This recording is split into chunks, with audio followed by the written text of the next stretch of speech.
The man was writing at his desk when he suddenly heard the dog barking incessantly outside. He wanted to get up to stop it but was stunned by what he saw in front of him. He quickly sat down in front of the surveillance monitor and checked the footage, seeing a strangely dressed person lurking in the woods, even coming over to damage the camera. This made the man furious. He immediately got up, took a hunting rifle off the wall, and drove to the forest. Unfortunately, he was a step too late. The camera on the ground had already been smashed by the intruder. The man thought the intruder was here to poach and hurried to check deeper in the woods. However, after searching for a long time, he couldn't find any sign of the intruder. Just when he thought the intruder had left and was preparing to go home, he suddenly heard a sound behind him. Turning around, he saw an arrow flying towards him. He immediately fired in the direction from which the arrow came, but after several shots, he couldn't clearly see the intruder's exact location. He had no choice but to throw down his clothes and run away, using a large tree as a cover. He still couldn't find any trace of the intruder. As he was perplexed, a long sword suddenly flew from a distance and struck him. The sudden pain almost left him breathless, but to survive, he had to endure the pain and break the sword. He then ran painfully towards the distance. Before long, he returned to his car, but no matter how hard he tried, it wouldn't start.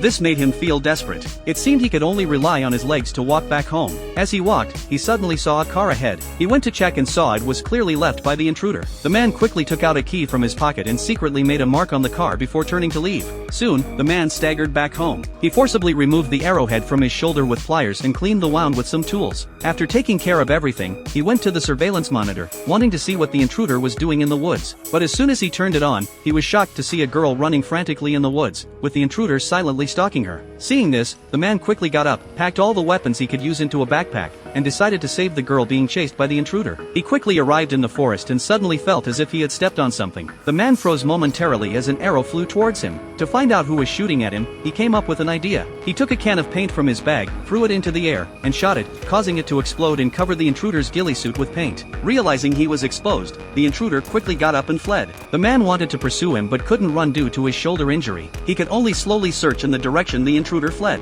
After a long search, he still couldn't find the intruder. Then, he suddenly saw a figure in the distance. He quickly got up to check and found a girl lying unconscious on the ground. He checked and found she was still breathing. The man quickly took a piece of clothing from his bag to cover the girl and then carried her, intending to rescue her. That night, the man found a previously used cellar. However, as soon as he opened the cellar door and turned around, he found that the girl had disappeared. This movie is called Silence. If you like it, check out the original film.